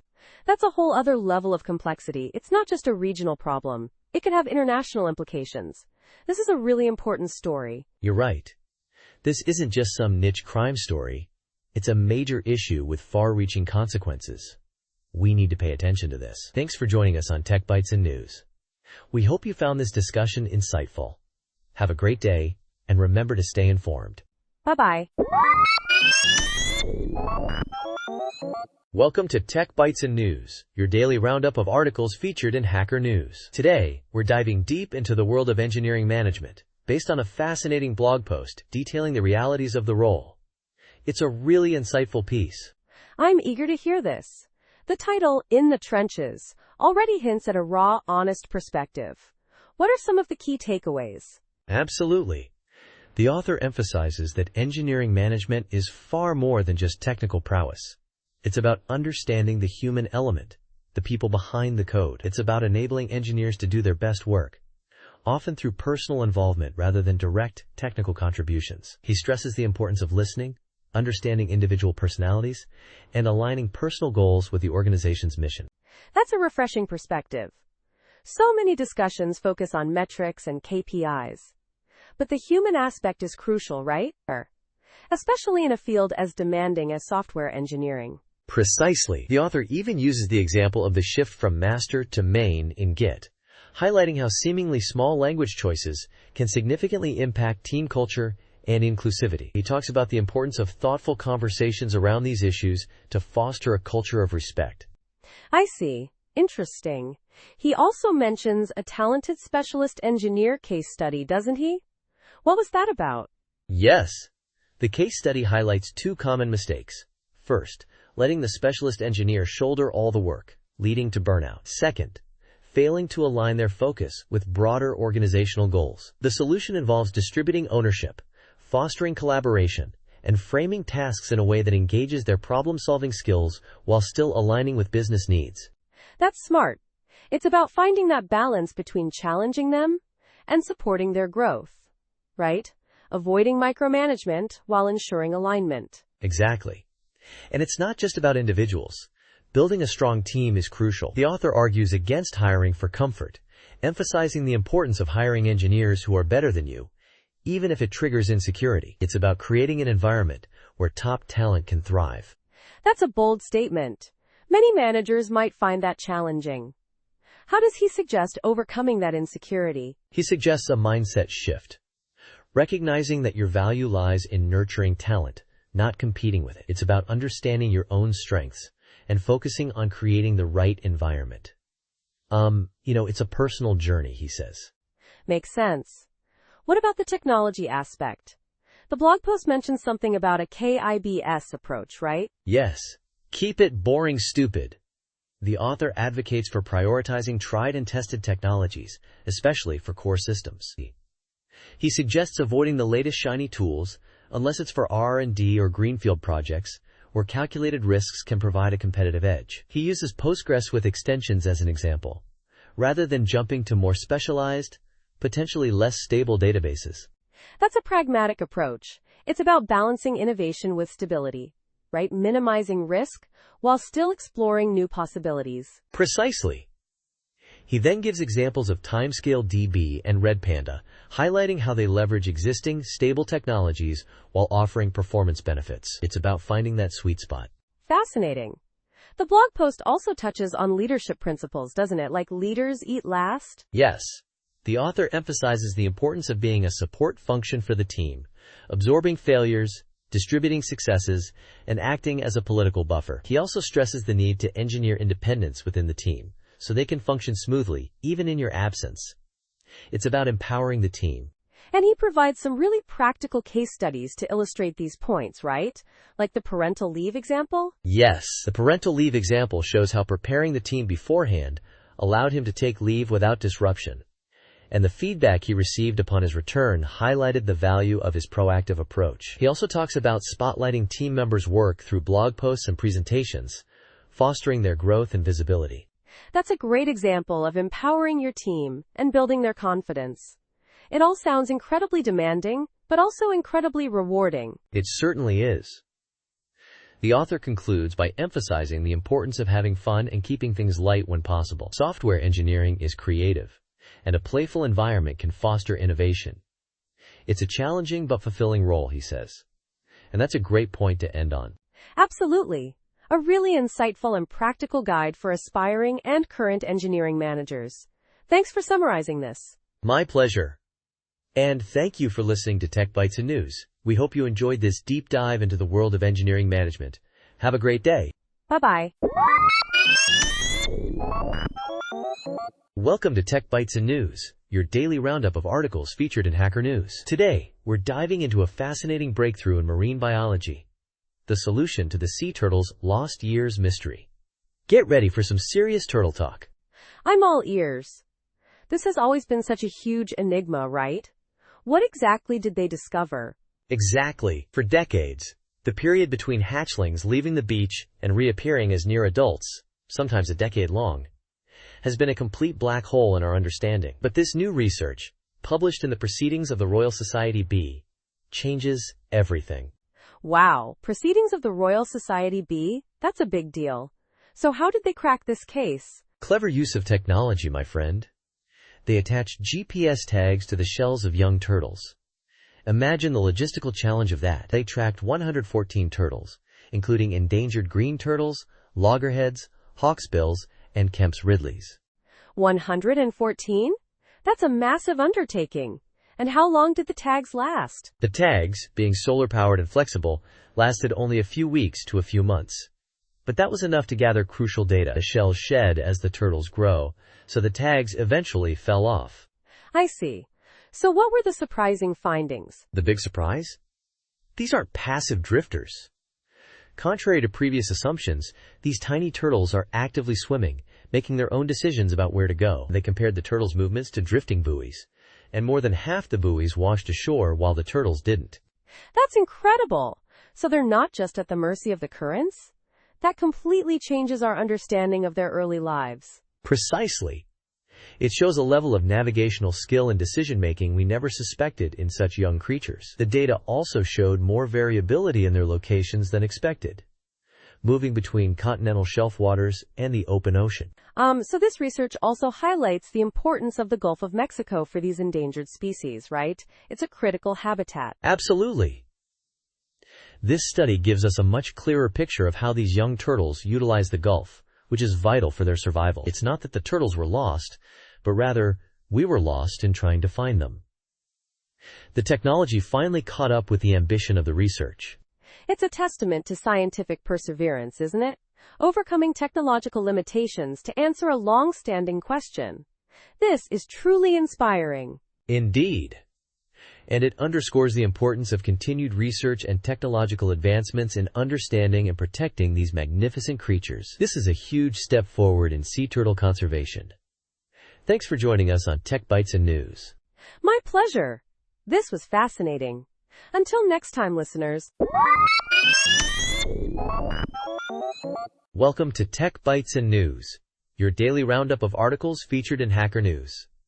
Today, we're diving deep into Fortune's algorithm for generating Voronoi diagrams. It's a fascinating, albeit challenging, algorithm.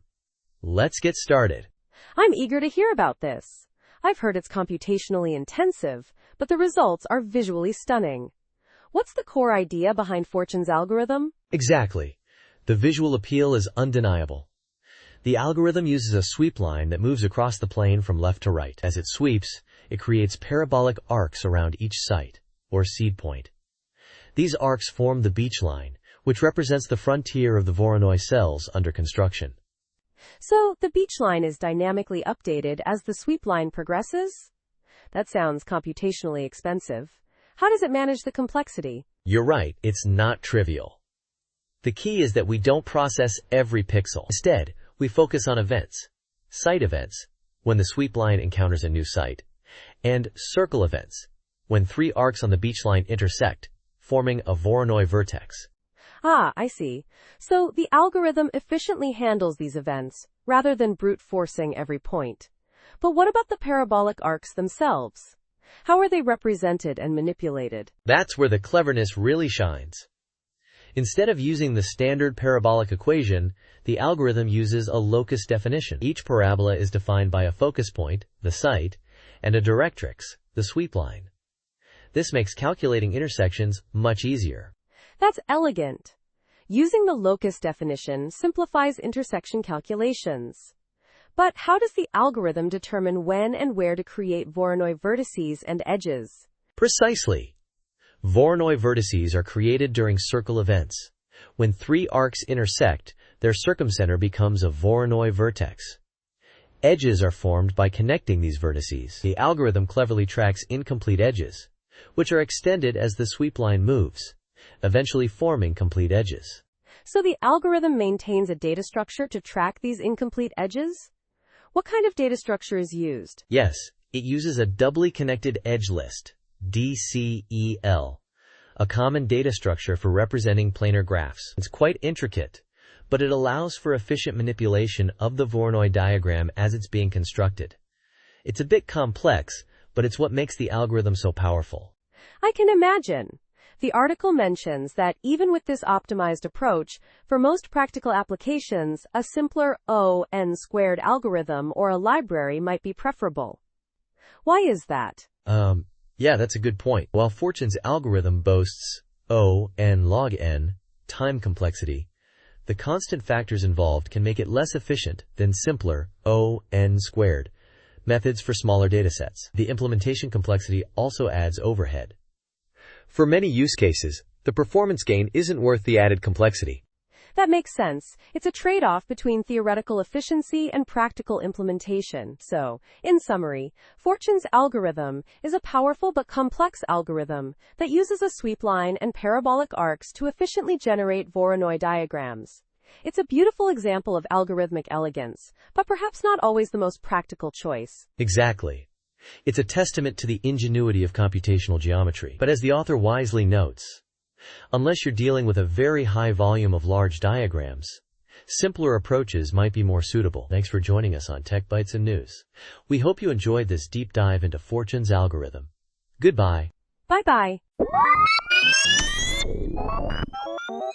Welcome to Tech Bytes and News, your daily roundup of articles featured in Hacker News. Today we're diving deep into a fascinating piece exploring the illusion of intelligence in large language models, or LLMs. It's a really insightful analysis, drawing parallels between the perceived intelligence of LLMs and the techniques used by psychics. Intriguing, right? Absolutely. I've been following the LLM hype closely, and this article really challenges some of the assumptions. So the core argument is that the perceived intelligence isn't inherent in the LLMs themselves, but rather a result of user bias and the way these models are designed, right? Precisely. The author argues that the LL mentalist effect, as they call it, is essentially a sophisticated form of cold reading, a technique used by psychics to create the illusion of mind reading. Clever, huh? I see. So it's not about actual intelligence, but about statistically probable responses that users interpret as insightful and specific to them? Exactly. The LLMs generate mathematically plausible responses based on their vast training data. These responses often hit on common human experiences, creating a sense of personal connection and validation, even if they're statistically generic. It's the Fourier effect in action, amplified by the sheer scale of the data. The Fourier effect. That's where generic statements are perceived as highly personal and accurate, right? That's a powerful cognitive bias. So the article suggests that the design of LLMs, particularly the use of reinforcement learning through human feedback, RLHF, inadvertently reinforces this effect? Yes, the author suggests RLHF, while aiming to make LLMs more human-like, might actually be optimizing them to produce these validation statements. Because the feedback is based on rankings rather than specific corrections, the models are rewarded for sounding accurate, not for being factually correct. It's a subtle but crucial point. That's a really insightful critique of RLHF. I hadn't considered that angle before. So, the article essentially argues that we're not witnessing the dawn of AGI, but rather a highly sophisticated illusion? Essentially, yes. The author even draws a parallel between the current hype around LLMs and the long history of belief in psychic phenomena. The self-selection of the audience, the setting of the stage through hype, and the subjective validation loop all mirror the psychic's con. It's a compelling analogy. It's a bit unsettling, you know? It is. It makes you question the claims being made about the capabilities of these models. The article also highlights the dangers of relying on LLMs for critical tasks, like decision-making or analysis, right? It's essentially like relying on a psychic for financial advice. Exactly. The author strongly cautions against integrating LLMs into critical organizational processes. They highlight several inherent flaws in LLMs, including hallucinations, unreliable summarization, and a tendency to memorize and copy text without attribution. These flaws, combined with the LL mentalist effect, paint a concerning picture. It's a wake-up call, really. A much-needed one, I think. This article provides a valuable framework for critically evaluating the claims surrounding LLMs and for understanding the psychological factors that contribute to the hype. It's a reminder to approach these technologies with healthy skepticism and to be aware of our own cognitive biases. Absolutely. And that's a great point to end on. Thanks for joining us on Tech Bytes and News. We hope you found this discussion as insightful as we did. Until next time, goodbye. Bye-bye. Welcome to Tech Bytes and News, your daily roundup of articles featured in Hacker News. Today, we're diving into a fascinating piece on Google's experimental language, Carbon. It's not just another programming language, it's a mission to tackle C++'s massive technical debt. Exciting stuff. Right. I've been following Carbon's development, but this article presents a unique perspective. It frames Carbon not as a mere language, but as a large-scale code migration project. That's a bold claim. Precisely. The author argues that Carbon's core goal isn't just to create a better language, but to provide the tooling for automated migration of existing C++ code. Think of it as a massive automated refactoring on a scale never seen before. Whoa! Automated migration of C++ code? That's ambitious, considering C++'s complexity. What are the key challenges they're facing? Well, the biggest hurdle is the sheer scale and complexity of existing C++ code bases. We're talking millions, even billions, of lines of code. Not all of it will be easily migratable. The author highlights the need for idiomatic code, well-structured, well-annotated code that's easier for automated tools to handle. I see. So it's not a one-size-fits-all solution. It's more about targeting specific, manageable chunks of code, right? And what about the differences between Carbon and other C++ successor languages like CPP Front? Exactly. Unlike CPP Front, which aims to improve C++ from within, Carbon takes a more radical approach.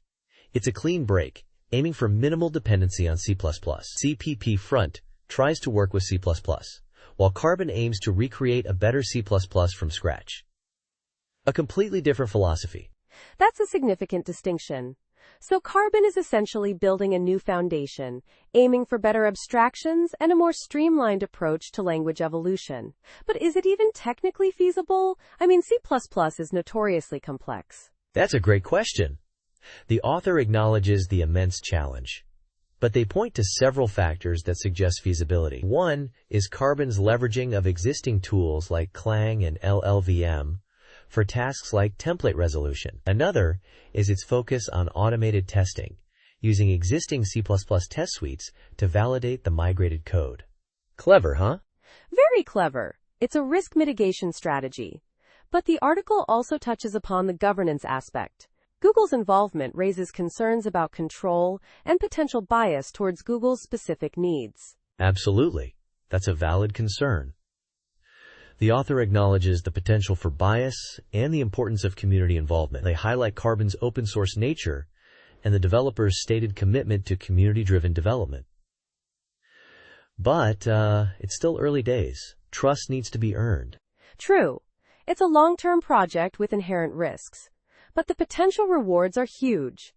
If successful, Carbon could revolutionize how we handle massive C++ code bases and pave the way for smoother language evolution. It's a moonshot, but a potentially game-changing one. Exactly. It's a bold attempt to solve a critical problem in the C++ ecosystem. The author concludes that Carbon's success hinges on several factors, including technical feasibility, community trust, and the ability to attract and retain contributors. It's a fascinating project to watch unfold. And that's all the time we have for today's Tech Bytes and News. Thanks for listening, and we'll see you next time. Goodbye. Bye-bye. Thank you for listening to the daily roundup of Tech Bytes and News. See you again tomorrow. Goodbye.